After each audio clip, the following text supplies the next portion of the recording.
اسے سننے کے بعد آپ کا ایمان تازہ اور تم سے ذوالقرنین کے بارے میں دریافت کرتے ہیں، کہہ دو کہ میں اس کا کسی قدر حال تمہیں پڑھ کر سناتا ہوں۔ ہم نے اس کو زمین میں بڑا اقتدار دیا تھا اور ہر طرح کا سامان اس کو عطا کیا تھا، تو اس نے ایک سفر کا سامان کیا، یہاں تک کہ جب سورج کے غروب ہونے کی جگہ پہنچا تو اسے ایسا پایا کہ ایک کیچڑ والے چشمے میں ڈوب رہا ہے،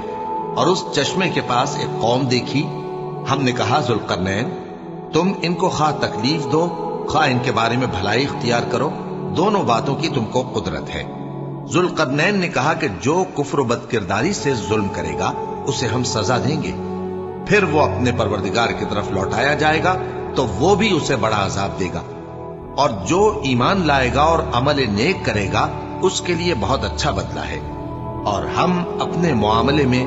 اس سے نرم بات کہیں گے۔ پھر اس نے ایک اور سامان سفر کیا، یہاں تک کہ سورج کے طلوع ہونے کے مقام پر پہنچا تو دیکھا کہ وہ ایسے لوگوں پر طلوع ہوتا ہے جن کے لیے ہم نے دھوپ سے بچاؤ کی کوئی اوٹ نہیں بنائی تھی۔ حقیقت یوں ہی تھی، اور جو کچھ اس کے پاس تھا ہم کو سب کی خبر تھی۔ پھر اس نے ایک اور سفر کا سامان کیا، یہاں تک کہ دو اونچے سیدھے پہاڑوں کے درمیان پہنچا تو دیکھا کہ ان کے اس طرف کچھ لوگ ہیں کہ بات کو سمجھ نہیں سکتے۔ ان لوگوں نے کہا کہ اے ذوالقرنین، یاجوج اور ماجوج اس علاقے میں فساد کرتے رہتے ہیں،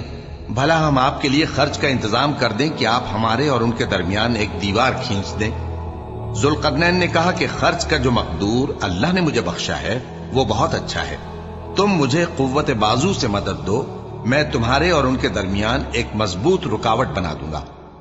تم لوہے کے بڑے بڑے تختے میرے پاس لاؤ۔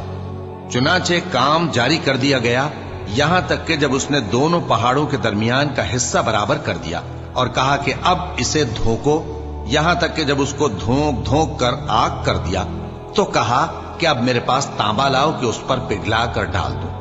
پھر ان میں یہ قدرت نہ رہی کہ اس پر چڑھ سکیں، اور نہ یہ طاقت رہی کہ اس میں نقب لگا سکیں۔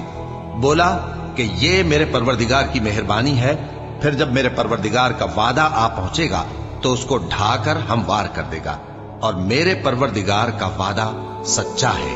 اس روز ہم ان کو چھوڑ دیں گے کہ روئے زمین پر پھیل کر ایک دوسرے میں گھس جائیں گے، اور سور پھونکا جائے گا تو ہم سب کو جمع کر لیں گے، اور اس روز ہم جہنم کو کافروں کے سامنے لائیں گے، جن کی آنکھیں میری یاد سے پردے میں تھیں اور وہ سننے کی طاقت نہیں رکھتے تھے۔ اب کیا کافر یہ خیال کرتے ہیں کہ وہ میرے بندوں کو میرے سوا اپنا کارساز بنائیں گے تو میں خفا نہیں ہوں گا؟ ہم نے ایسے کافروں کے لیے جہنم کی مہمانی تیار کر رکھی ہے۔ کہہ دو کہ ہم تمہیں ایسے لوگ بتائیں جو اعمال کے لحاظ سے بڑے نقصان میں ہیں۔ یہ وہ لوگ ہیں جن کی دوڑ دھوپ دنیا کی زندگی میں برباد ہو گئی، اور وہ یہ سمجھے ہوئے ہیں کہ وہ اچھے کام کر رہے ہیں۔ یہ وہ لوگ ہیں جنہوں نے اپنے پروردگار کی آیتوں کو نہ مانا اور اس کے سامنے جانے سے انکار کیا، تو ان کے اعمال ضائع ہو گئے، سو ہم قیامت کے دن ان کے لیے کچھ بھی وزن قائم نہیں کریں گے۔ یہ ان کی سزا ہے، یعنی جہنم، اس لیے کہ انہوں نے کفر کیا اور ہماری آیتوں اور ہمارے پیغمبروں کی ہنسی اڑائی۔ جو لوگ ایمان لائے اور عمل نیک کیے ان کے لیے بہشت کے باغ بطور مہمانی ہوں گے، ہمیشہ ان میں رہیں گے اور وہاں سے مکان بدلنا نہ چاہیں گے۔ کہہ دو کہ اگر سمندر میرے پروردگار کی باتوں کے لکھنے کے لیے روشنائی ہو تو قبل اس کے کہ میرے پروردگار کی باتیں تمام ہوں سمندر ختم ہو جائے، اگرچہ ہم ویسا ہی اور اس کی مدد کو لائیں۔ کہہ دو کہ میں تمہاری طرح کا ایک بشر ہوں، البتہ میری طرف وہی آتی ہے کہ تمہارا معبود وہی ایک معبود ہے، تو جو شخص اپنے پروردگار سے ملنے کی امید رکھے چاہیے کہ عمل نیک کرے اور اپنے پروردگار کی عبادت میں کسی کو شریک نہ بنائے۔